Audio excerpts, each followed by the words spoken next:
I don't want the romanticizing of my life to stop. I just constantly kept spending money. Look at the little boo-boos I got. The damn phone. It's always the damn phone. The internet isn't real.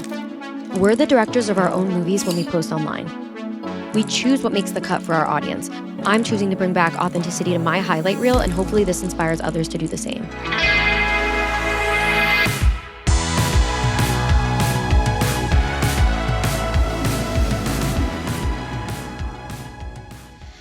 Hey guys. Okay, before we get into this topic, I just have to tell you, I had the best workout class this morning. I went to a Pilates class and I wore my brand new Aloe Yoga matching set. I just felt like that girl. I felt so put together, and I used my Rhode glazing fluid before the workout class. So that mixed with sweat, I was glowing. Then I went to Erewhon. I got a green smoothie. I came home. I laid out at the pool. I took the cutest photos, and all of that is a lie, but that's the visual of what romanticizing your life looks like right now on the internet in 2025. But we gotta get real, okay? According to ChatGPT, romanticizing your life online is about highlighting the beautiful, positive aspects of your everyday experiences and sharing them in an idealized way. Romanticizing your life is supposed to make you present and live your idealized life in the most beautiful way, right? But worrying about the beautiful way part takes away the whole purpose of romanticizing your life, and that's what I want to talk about. So I'm going to tell you guys a little story. Obviously, I've been doing social media for a very, very long time, and obviously the influencer space has changed a ton. If you guys have been following, if you guys have been keeping up, I moved to LA a year ago, and I didn't have a lifestyle I wanted to share. I was really embarrassed about my life at that time. I know you guys are sick of this story, but for those who are new here, I just need to give you guys some context. I took the leap. I moved to LA. I'm packing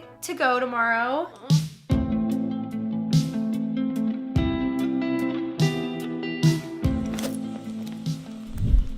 I went downstairs and I had dinner with my parents, and we're crying. And I had nothing but a suitcase, like the stereotypical story. I had a suitcase and a dream. And the craziest part about that time of my life was that I was hardly posting online. I knew that time was just too rocky to be sharing on the internet. I think the most present I ever was in my life was when I first moved to LA.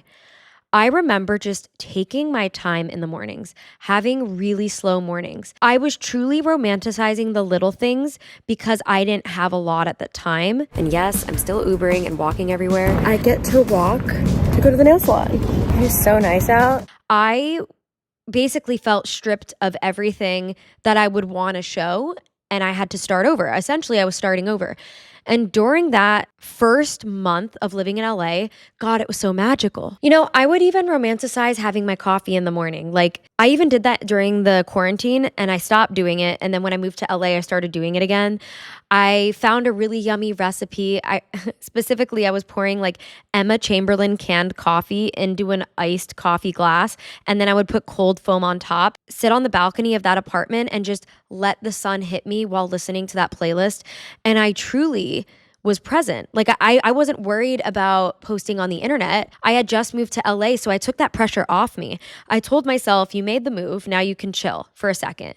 And that whole first month of living in LA, I will tell you right now, I was not posting a lot, and I was so present. I didn't realize I was making core memories. And right now, I would do anything to go back for a day to that exact time period when I first moved to LA. It was a new beginning, and I didn't give a shit about how I looked. I knew I was starting over, so I knew there was like nothing to show for myself.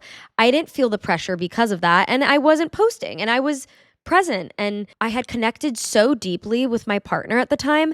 Granted, we've always been super connected. We're both girls. Like, when you're long distance, you really have to have that emotional connection because there's no physical. So like, obviously me and my girlfriend have always been connected, but that specific time in my life, we were like times 50 connected, because obviously we weren't long distance anymore, but also because the damn phone, it's always the damn phone. I wasn't worried about this. Okay, but now let me fast forward, okay? I had a Niki crash out not long ago. I ended up kind of getting lost in the romanticizing your life culture of showing all the good things happening in your life. And it kind of, if I had to pin a point where it started, I would say moving into this loft. But I would say it got extra bad when I went to Stagecoach and I was with a ton of influencers in a mansion and we were all making content together. I saw the ways everyone was enjoying their life. Like at the end of the day, I love making content. Like the fact that I'm still doing this at 30 just shows I do love this. But at the same time, too much of anything isn't a good thing. And I actually ended up posting like so much at Stagecoach to the point where I was hardly not on my phone, constantly filming content, editing content, posting content, but my life looked really cool and my life looked really fun. If I was having a cute moment with my girlfriend, I was like, oh, this would be a funny TikTok. I actually think there's a specific TikTok I'm thinking of where me and my girlfriend wanted to have a quickie, but there was an influencer party happening right outside our bedroom. And it's like, okay, that was funny and I was oversharing, but like, I didn't have to post that. Like that could have just been a moment between me and my girlfriend. Like, oh, there's an influencer event happening outside and we're supposed to be having a quickie. Like after Stagecoach, I saw the grind. I saw everyone grinding and I liked how my life looked during that time. So I wanted to keep it going. Let's keep that up. So then I come home from Stagecoach and I don't want the romanticizing of my life to stop. So I just constantly kept spending money. Look at the little boo-boos I got. It was almost like validating. I got a pink one for my bag. I got green and I got... It was almost like if I saw this content, I would want that. I don't know. I don't know if that's like the little nerd in me that like feels like she created this persona or life on the internet that she actually deep down knows she could never live up to and she likes that. I don't know what toxic mentality was happening there, but I'm just being real. If I had to pinpoint when I stopped being really present, it would be moving into this apartment and Stagecoach. So after Stagecoach, I then simultaneously get advice from my management to post more and tag more brands as a strategy to get more brand deals. You know, I'm that type A bitch where I'm like, okay, you want to give me a challenge? I can conquer a challenge. And that can be really good for me, but it can also be really, really toxic. And when I was told to post more and tag more brands, I started living my life on the internet. Everything, every cute moment, I needed to find an audio for TikTok. Every time I was at the pool and something looked good for a photo, I had to take that photo. Or I had to lay out all my products and take a photo of my products. I looked like I was romanticizing my life, but that was the most disconnected from myself that I've been this year. Specifically May and the beginning of June. So caught up in all of it. It wasn't until obviously like you'll hit burnout if you're not doing things for yourself, right? And if you're not being present. So it took me talking to my manager and my girlfriend to realize, oh my God, when I wake up in the morning, I'm so concerned with what to post. I'm so concerned with audios. I'm so concerned with keeping up with the Joneses. I'm so concerned with quantity, not quality. To the point where we were in June and I was like, oh my God, I live in a beautiful city with palm trees and it's 80 degrees and sunny every day and I haven't laid outside. I haven't picked up my book and read the book. And I bought the book, but I haven't read the book. I haven't been working out. I haven't been cooking myself yummy meals. I've been eating out because I'm so wrapped up in this fucking phone. I'm so wrapped up in cleaning everything perfect and then posting it. I'm so wrapped up in how it all looks. I'm so like, it was just so soul sucking. And I actually remember saying to my girlfriend, I don't even know how I feel right now. I don't know how I feel. I just feel like I'm on autopilot. It really took talking to my girlfriend for her to keep it real with me and say, Niki, like you're not being you right now. I don't know what's going on, but you're not being you. I just want to know what's going on. And I just started crying and I said, I'm stressed. I want to show my life, but I also feel like the way my life looks doesn't meet the standard of the internet. So I feel like I have to try really, really hard if I want to post. Because I'm an influencer and because I'm a content creator, I felt that if people were going to keep watching me, I had to make my life look a certain way, romanticize my life. Which gets me to my point of me and my girlfriend are best friends. Like we love spending time together. And she and I were the most disconnected we'd ever been in that time period. Because anytime we were having a cute moment together, I felt the pressure to be like, I gotta film this. I gotta post it. Because did the cute outfit really count if I didn't post in it? Did the cute scenic dinner even happen if I didn't share it? Like, obviously, this can be because I'm an influencer and I do feel that pressure because this is my career path and it's what influencers do. But at the same time, I also remember feeling similar ways way before TikTok was a thing. This has always been a thing. Like Instagram's been around for a while. Instagram has always, had this vibe about it where everything has to look a certain way. And if you're not doing that, then your life isn't actually pretty or goals enough. But during that time when I was romanticizing my life, like too much, romanticizing my life because I wasn't actually living it. But when I was romanticizing my life, I have never spent more money on pointless shit. And that's the tea. I felt like down to like the cups I'm drinking out of and the straws, down to like products that I'm using in Get Ready With Me. I realized romanticizing my life meant spending money, which got me to think about the whole movement of romanticizing your life. And it made me realize how it truly is propaganda for consumerism. So let me tell you right now, my favorite things in my everyday life, they are not aesthetic. I have these Halloween cups that I got at Target. One is like Goosebumps themed. One is like purple clear glass with pumpkins all over it. And I got them at Target around Halloween. I use those cups. I wash them every day. I love those cups. It just brings me joy. My girlfriend's stuff and my stuff, like it's all on our nightstands. But when you walk in that room, it feels like Niki and Jules' room. It feels cozy, comfy. It smells like us. It smells yummy. It feels good. Like when I get in bed, I don't give a fuck that none of it matches. Like I haven't even made over that room yet. It's just a white box with a bed in it, but it like has some of the best vibes. And truly like it's really the little things, being present and enjoying the little things that make your life romanticized. And when I moved to LA and I didn't have nearly what I have now, I romanticized every little thing. And then suddenly I have more, and then I'm posting a ton more, and my life looks way more romanticized than when I moved to LA, except for the fact I'm not actually living my life. Make it make sense, right? And I do want to say, like, I've seen the TikToks calling me overconsumption final boss, and like, there may be some like, manic episodes that were happening that led me to be impulsive and spend a lot of money, but it just keeps going. It just keeps going. It just keeps going. And obviously aesthetics are fun. If you guys do follow me on Instagram or even TikTok, I've always been one to really express myself with the way things look.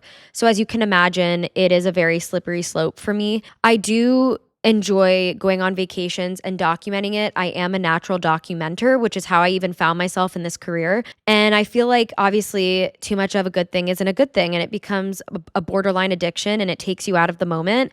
And I do feel like I'm actively working on a balanced approach to the way I enjoy things through documentation, because obviously I feel like I went too far the other side after Stagecoach, but I do feel like there is a happy median where, when I do go to the beach with my family and my girlfriend, like obviously I'm going to want funny videos and photos, but knowing when to actually put the phone down and be present, that's still a struggle I have. But I do feel like having this realization has me already making little changes to where I am seeing a difference in feeling present. Doing things that don't need to be documented, that are just quality time and bonding time. Even having moments alone. I remember recently I went to the pool in my apartment building and I had such a cute like Love Island inspired like bikini, shell necklace. I had a matching sarong. I looked like a tropical girly and I was going down to my pool. And I showed Jules and I said, I look cute and I'm not going to film any content right now. I dress cute for me. I'm romanticizing my life. And she was like, I'm so proud of you. And I didn't document anything. I went down to the pool, dressed cute, read my book, and I felt genuinely happy. It is empowering to create a moment just for yourself and for your eyes only. And it feels like a different kind of level of self-love. It feels like I'm going to dress nice because I love myself and I want to do this. I'm going to read my book because I love myself and I deserve to escape into a fictional world and chill my brain and not be doom scrolling. And I deserve to have time with myself. Now, romanticizing your life is actually a really good coping mechanism that I love to lean on, especially when times get tricky. There are healthy ways to romanticize your life, and I'm just going to give you some examples of things that I do that have worked for me for years, that I do when things go awry, because it helps me when things get a little too serious or scary or stress me out. So there's something I do, and I feel like it started when I was in high school. Okay, so I was coming home from a school dance. I was driving home in high school, and I think I had a fight with my best friend and also a fight with my crush, and I just felt like everyone didn't like me, and there was drama brewing, okay? But I remember being so down on myself, but as I was driving home, I was wearing a cute like purple cropped leather jacket from 𝑏𝑬𝑚, and I had dangly earrings, and my hair and makeup looked all nice. I had a smoky eye, and for a second when I was driving, I felt like Aria from Pretty Little Liars. I don't know why. I'm cringing. And I was like, it's gonna get better. Like, this is just part of the plot. Like, I'm just, things are happening because this is just what happens in TV shows. And that might be really fucking delusional. And I can't believe I put that out there, but it helped me. It did help me. And I wasn't wrong. Things did brush over and everything was fine. But it was like a coping thing that I did. And then I kept doing it. For me, looking at my life like a movie or TV show has helped me a ton because it does mirror life. Like, there is like conflict and then resolution. And if there is no resolution, then the conflict leads to something better, or it opens another door. And I think that's always helped me a ton. But that's where it stops for me now, though. Playing music romanticizes everything, from having a playlist specifically for when I'm cooking in the kitchen, a playlist for when I'm driving at night, a playlist for, hooking up. Like, you're setting the mood, you're romanticizing the moment. Like, these are things that add to the present moment, and they don't take you away from the present moment. And you know what? There is beauty in the storm before the winning arc of your story. And I do think there are ways to romanticize your life when it isn't all sunshines and rainbows.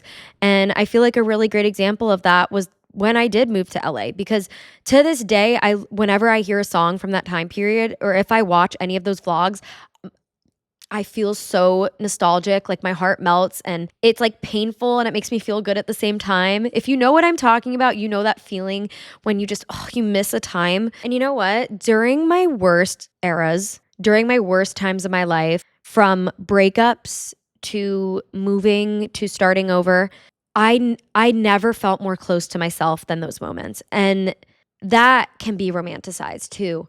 Like, obviously, we don't want those things to happen. No one wants to go through a breakup. No one wants to have to start over.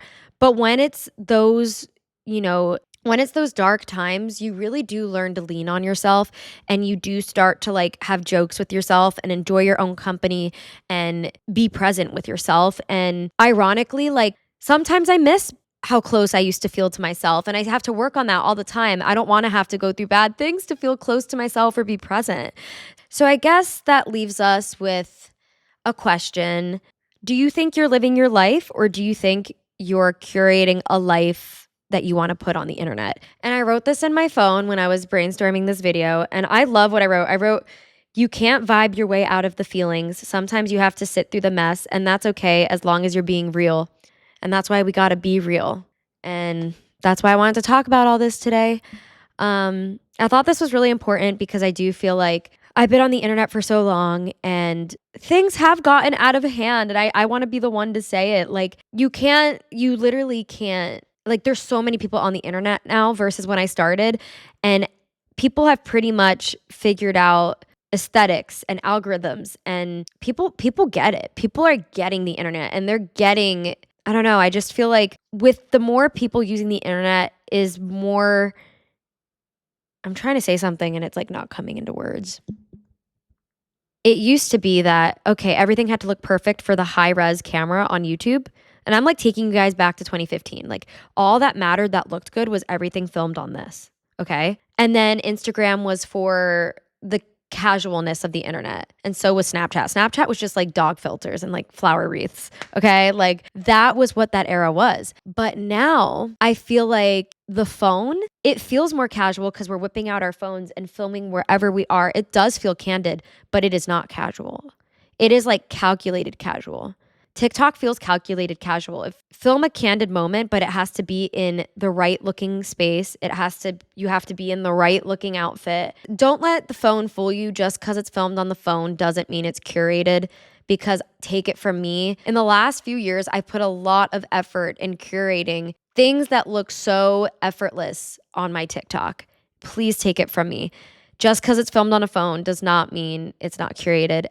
And You know, just because someone's Instagram looks effortless doesn't mean they're not putting in effort. Actually, I feel like the people that try to look like they're not giving an effort put in the most effort to look like they're not giving an effort. Just because things are taken on your phone and not on a high-res camera like 2016 doesn't mean it's not curated. We're in like I feel like right now it's like a weird, like everything has to be casual. You can't be trying, but it has to be curated. And you have to think about all that when you're posting, but also be present in the moment. So it's like, it feels like we're set up for the impossible sometimes. And I don't know, I guess I just wanted to have a real open conversation about this. I think sometimes when I film these episodes, I'm saying things out loud that I needed to hear. And maybe I'm saying things that you guys wanted to hear a creator say or admit to. Romanticizing your life does not need to be aesthetic, and you do not need to buy things in order to romanticize your life. And yeah, you know, on the other side of the phone, you are seeing a beautiful beach photo with some cute summer products laying around, right? And you're thinking, wow, like they must be so put together. They are happy and thriving and their life is aesthetic. And let me tell you right now, from the other side of the screen, you just don't know. You don't know the fight that photo created with the people that are there, okay? Like you don't know if taking that photo pissed someone off because you're so busy editing it instead of having a conversation with the person next to you on the beach.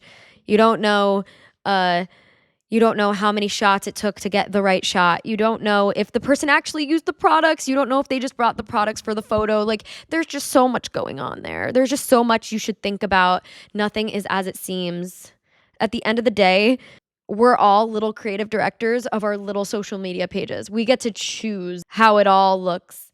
I just hope you guys are getting what I'm saying. I hope you're getting what I'm putting out, because I've been guilty of this. I've been there, and I know I'm not the only one. You just don't know. You just don't know. But yeah, I'm all about things looking pretty. But honey, don't kill yourself trying to make it look pretty. Enjoy that life of yours. Enjoy it. I love you guys. Subscribe, press the bell, follow me everywhere, and I'll see you guys in my next episode. Bye. Mwah.